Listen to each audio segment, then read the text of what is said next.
In this video, I'll be showing you how I turn this glass box into a mini terrarium ecosystem that will live for years to come. Let's get straight into it.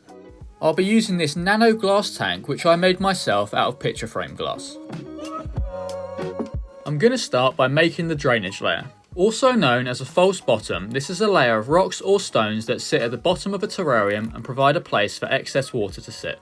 If the excess water was to sit in the substrate layer, it would quickly stagnate and cause a speedy end to the terrarium's life. For this build, I'm using Leca, but you can use pretty much any small rocks or stones that you've got available. Now it's time for the soil mix. More commonly known as the substrate layer, this is the lifeline of your terrarium's health, so it's important that you get it right. Before I give you the mix I use, there's something that needs to be done first. If I was to pour the substrate in now, it would fall through all the gaps and cracks between the Leca. This is certainly not ideal, but there's a simple and easy solution. This is window screen mesh and I use it to act as a substrate barrier. It's cheap to get hold of, easy to cut to size, and it won't break down inside a terrarium. All I'm doing is placing the terrarium on top and then using a sharp blade to carefully cut out the size. This certainly doesn't have to be exact and even works a little better if it's slightly too big. With the mesh barrier in place, the substrate will have a hard time getting through them small holes. Now it's time to get the substrate layer in. As promised, here's the mix I've used to make thousands of successful terrariums. I'll put links to all the different components in the description below, and if you're from the UK, you can even buy my ready-made substrate mix.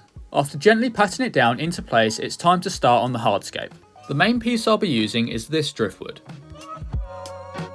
Like always, I experimented with multiple different layouts before I finally settled on one. This is what I came up with. I really like how it resembles an old tree stump. I want it to sit a little higher in the left corner, so I'm going to add some more substrate in. Creating height at the back of a terrarium is an easy and simple way to improve the sense of depth.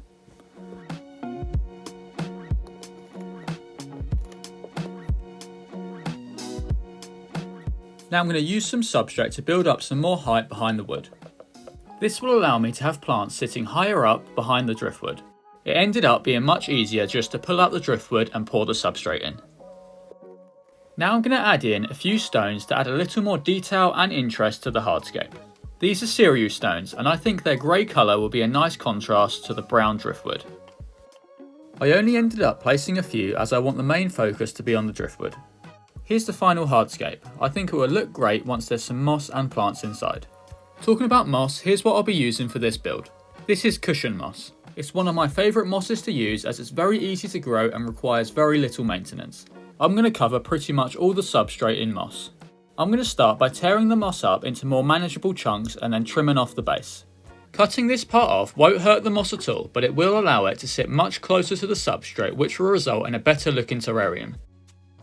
I used some long tweezers to place the moss in piece by piece and then gently press it down onto the substrate. In case you didn't know, I actually have an ebook which is perfect for anyone who's new to terrarium making. It contains tons of useful information, some of which I'll put up on screen now. It will certainly give you a head start and help you make terrariums that will live for years to come. For the price of a coffee, why not level up your knowledge, and your terrariums will definitely be grateful for it. I'll leave a link in the description and in the pinned comment if you want to check it out. With the majority of the moss in, I'm using some long tweezers to place in some moss in any gaps and cracks. Now all the moss is in, it's now time to start planting some plants. I'm starting off with this Fittonia. I propagated these cuttings a while back so they should acclimate quickly and start growing right away. I'm planning on keeping the planting relatively simple to bring more focus onto the hardscape. I'll also be using plants that are relatively slow growing to make this a very low maintenance setup. Now I'm going to add a pop of colour with some red Fittonia cuttings. I'm simply going to use some scissors to snip off a few cuttings. Unlike the other Fittonia cuttings, these ones won't have roots at the moment. This isn't a problem and I'll show you how I go about planting them to make sure they root and grow in no time.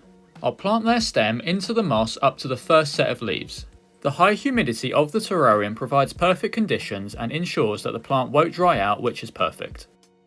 I planted a few of the small cuttings throughout the foreground of the terrarium. I really like the pop of colour that they bring. To add some more detail, I'm going to plant in a few cuttings of baby tears. This plant has small miniature leaves which I think will look great growing throughout the moss.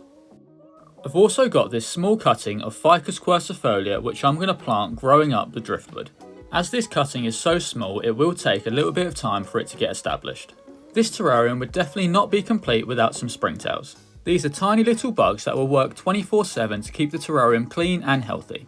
Their population will self-regulate depending on available food, so you've never got to worry about them overrunning the terrarium. With the springtails in, it's time to give the terrarium a light spray down. I always recommend to use a small spray bottle as it really helps prevent overwatering. Only water the terrarium until the substrate is damp and not wet or soggy. If this terrarium was left open, it would dry up and die in no time. I attached the glass panel with a piece of tape to act as a simple hinge. I then left the terrarium to grow for 5 weeks. 5 weeks have passed and the terrarium is doing great. All the moss and plants have settled in really well and have all been showing signs of new growth. The small red Fittonia has been growing really slowly, but this is likely due to it wanting to establish a healthy root system first. When spinning the terrarium round, you can get a glimpse of just some of the roots that are growing throughout the substrate. This is a great sign that the terrarium is healthy. As expected, the Ficus quercifolia is growing slowly, but it's got a new leaf which is great to see.